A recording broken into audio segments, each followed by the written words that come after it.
Você é apenas alguém que frequenta uma igreja ou alguém que realmente foi transformado por Cristo ou está buscando essa transformação em Cristo? Hoje nós vamos falar de um tema que eu nunca falei aqui nas minhas redes sociais, que é a vida na religião, a vida em Cristo. Para começar, eu sempre fui formado dentro da igreja. Minha mãe era evangélica, minhas tias são evangélicas, minha avó é evangélica, meu pai sempre foi cristão da igreja católica. Eu sempre tive esse contato com Deus.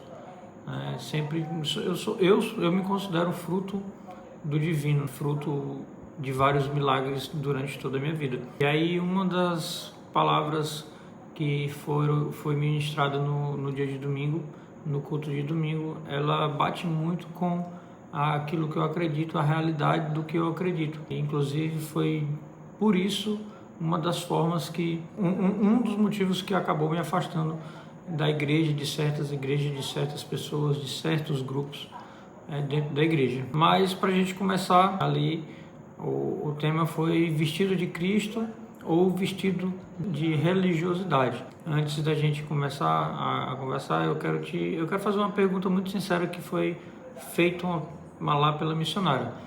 Você é apenas alguém que frequenta uma igreja ou alguém que realmente foi transformado por Cristo ou está buscando essa transformação em Cristo? Eu acredito que existe ali uma diferença muito grande entre estar dentro da igreja e pertencer verdadeiramente a Jesus Cristo, a viver a vida que Jesus viveu. Por isso, o cristão, ser cristão.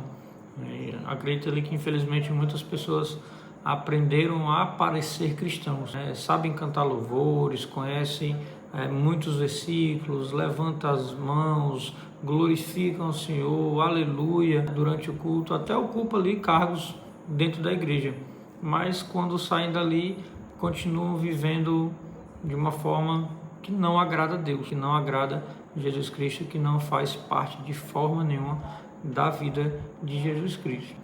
Como a missionária falou, é alguém enrolado em um lençol tentando parecer vestido. De longe pode até enganar, mas basta a gente olhar de perto para perceber que não existe roupa nenhuma, apenas ali a aparência. E é isso uma das formas, uma das questões que acabou me levando eu e a minha família a nos afastarmos por grandes períodos da própria igreja. E essa é uma das maiores preocupações do Evangelho, segundo a missionária. Deus nunca esteve interessado apenas na nossa presença, Ele sempre esteve interessado na transformação do nosso coração. Afinal, quando Cristo ali nos salvou, Ele não apenas mudou o nosso destino para sempre, Ele mudou, a busca é a mudança da nossa identidade, o nosso comportamento, a nossa maneira de viver. E essa pergunta é que sempre vai acompanhar a gente a vida toda, inclusive esta mensagem. Eu tenho me perguntado bastante sobre isso por situações que eu vejo acontecer decorrente disso. Depois que Jesus ali cancelou a nossa dívida, será que podemos continuar vivendo como se o pecado fosse uma conta aberta, um fiado, usando sempre o perdão como a forma de pagamento? Ali o apóstolo Paulo escreveu lá em Romanos, no capítulo 5, versículo 8: mas Deus prova o seu amor para conosco em que Cristo morreu por nós, sendo nós ainda pecadores. Observe uma coisa que eu acredito que seja muito importante. Cristo não morreu por pessoas perfeitas. Se fosse, ele não teria necessidade. Ele morreu por pecadores, por pessoas quebradas, pessoas perdidas, pessoas sem nenhum tipo de esperança. E o interessante é que nenhum de nós conquistamos a salvação, Nenhum de nós chegamos diante de Deus e apresentamos ali o nosso currículo espiritual. Todos nós fomos alcançados pela graça. Acredito que por isso Paulo também escreveu lá em Efésios 2, versículo 8 e 9: porque pela graça sois salvos mediante a fé, e isto não vem de vós, é um dom de Deus, não vem das nossas obras, para que ninguém se glorifique. Salvação ali então é um presente, é um favor imerecido, é uma graça que nós herdamos. E aí existe um perigo enorme quando entendemos apenas metade dessa verdade. Para algumas pessoas, elas pensam que eu já fui salvo pela graça, então eu posso viver de qualquer jeito, posso pecar e pedir perdão que eu vou ser perdoado. Só que a Bíblia ela nunca ensinou isso, no meu ponto de vista e daquilo tudo que eu já aprendi ao longo da minha vida. Muito pelo contrário, Romanos 6 ali, 1 e 2, salvo engano, Paulo faz uma pergunta exatamente sobre esse assunto. Que dires, pois, permanecemos no pecado para que a graça seja abundante? De modo nenhum. Perceba ali que ali tem uma firmeza nessa resposta. Não é um talvez, não é um depende, não é de modo nenhum. A graça ela nunca foi autorização para permanecer no pecado. Da mesma forma que o perdão nunca foi o pagamento da conta do pecado. Imagine uma pessoa que deve milhões de reais. Ela não tem como pagar aqueles milhões de reais. Então aparece ali alguém, paga toda aquela dívida e entrega um documento dizendo ali, uma certidão de quitação, está tudo quitado. Agora imagine que no dia seguinte essa mesma pessoa volte a fazer novas dívidas e diz, depois alguém paga de novo. Então isso aí seria ingratidão? Acredito que não, seria na concepção desprezo. E aí foi exatamente isso que acredito que Cristo fez por nós. Lá em Colossenses 2, versículos 13 e 14, diz que ele cancelou o escrito da dívida que era contra nós e nos removeu cravando-o na cruz. Jesus pagou aquilo que jamais conseguiríamos pagar. Nós não conseguiríamos pagar o pecado da humanidade com a nossa vida. Mas o fato de nossa dívida ter sido cancelada não significa que devemos continuar vivendo como se o pecado fosse um crédito limitado e o perdão ali seria o pagamento desse crédito limitado. O perdão ele não é um cartão sem limite. O perdão é um convite para uma nova vida. Até porque mesmo que a Bíblia diga que você tem que perdoar 70 vezes 7, isso aí não torna aquilo lá ilimitado. Não adianta você fazer um erro, pedir perdão e cometer o mesmo erro. Qual foi ali o arrependimento? Perdão ele pressupõe arrependimento, pressupõe a humildade para você pedir perdão. E é justamente por isso que Paulo escreve lá em Colossenses 3, que talvez seja um dos textos mais profundos sobre a transformação do cristão. Ele diz lá, agora porém abandonem todas as coisas, a ira, a indignação, a maldade, a maledicência e a linguagem obscena no falar. Não mintam uns para os outros, visto que vocês já se despiram do velho homem com suas práticas e se revestiram do novo homem. Eu não consigo explicar como a missionária explicou, porque ela explicou cada pontinho desse perfeitamente.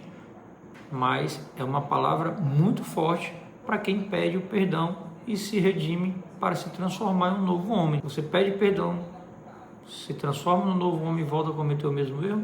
Ali na palavra de Paulo ele fala sobre despir-se, depois ele fala sobre revertir-se.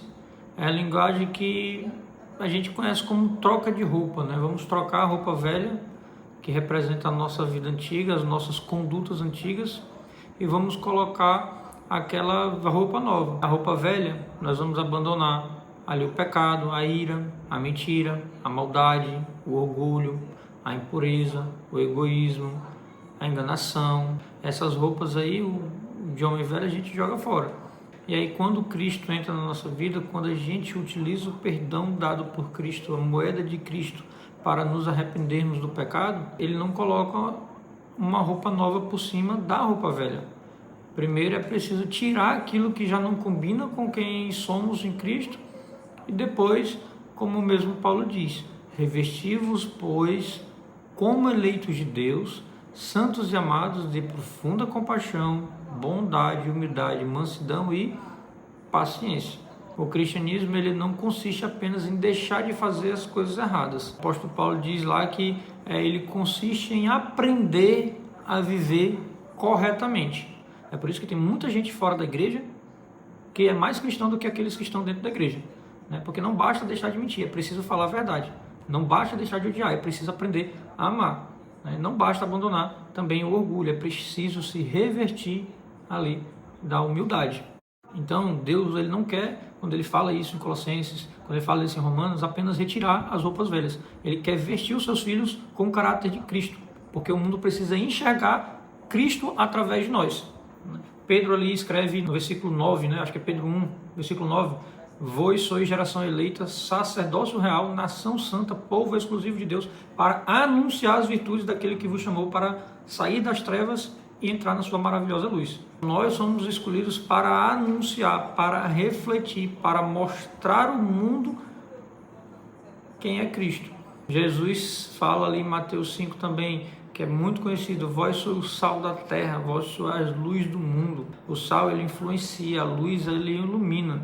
Nenhum dos dois existe para ficar escondido. As pessoas conseguem perceber que você, o que eu, nós pertencemos a Cristo quando estamos no trabalho, na faculdade, dentro de casa, ou elas só descobrem que nós somos cristãos quando nós publicamos versículos nas redes sociais, quando nós publicamos que estamos na igreja, que estamos na célula, que levantamos a mão para o céu, que gritamos glória, aleluia e sabemos os nossos hinos. Nossa vida ela precisa falar antes da nossa boca. E ali eu acredito que finalizando, Jesus disse a João, não fostes vós que me escolhestes a mim. Pelo contrário, eu vos escolhi e a vós outros e vos designei para que vades e deis frutos e que os vossos frutos permaneçam. Jesus ali, ele não nos escolheu apenas para ocupar um banco dentro da igreja. Ele nos escolheu para dar frutos. E quais são esses frutos? Amor, alegria, paz, paciência, bondade. Ali em Gálatas tem todas essas, se você falar atribuições, paciência, bondade, benignidade, fidelidade, mansidão, domínio próprio, entre outros frutos. Então esses frutos eles não aparecem por esforço humano, eles aparecem quando permanecemos ligados em Cristo, como Jesus já disse, quem permanece em mim. Então é nesse sentido que a gente entende que muitas pessoas boas não estão na igreja, porque muitas pessoas ruins estão na igreja, né? Muitas pessoas que vivem uma vida paralela entre igreja e realidade estão lá e muita gente acaba se afastando. Paulo escreve lá em 1 Coríntios 6, versículo acho que é 19 e 20, você não pertence a vocês mesmos, porque foram comprados por alto preço, né? Glorifique, pois, a Deus no vosso corpo. Esse preço foi o sangue de Jesus derramado na cruz. Ele não alugou a nossa vida, ele não fez um contrato temporário conosco, ele nos comprou com o seu próprio sangue. E agora isso significa que a nossa vontade já não ocupa o nosso trono, certo? Então, essa a reflexão que no dia de domingo me fez buscar gravar esse vídeo para vocês, né? Não só para vocês, mas para mim mesmo, né? Para que eu possa estudar um pouco mais, para que eu possa viver um pouco mais, né? Porque a graça ela é imerecida.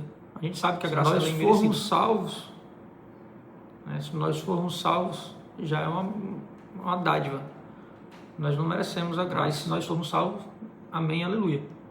Então, por isso a gente precisa estudar, né? Se Deus não existe, se Cristo não existe, se a Bíblia é falsa, não interessa.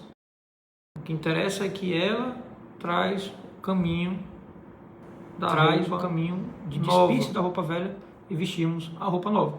E essa roupa nova geralmente vem acompanhada de compaixão, de amizade, de verdade, de humildade, de todas as outras atribuições que nós já falamos. Até porque a salvação ela é individual.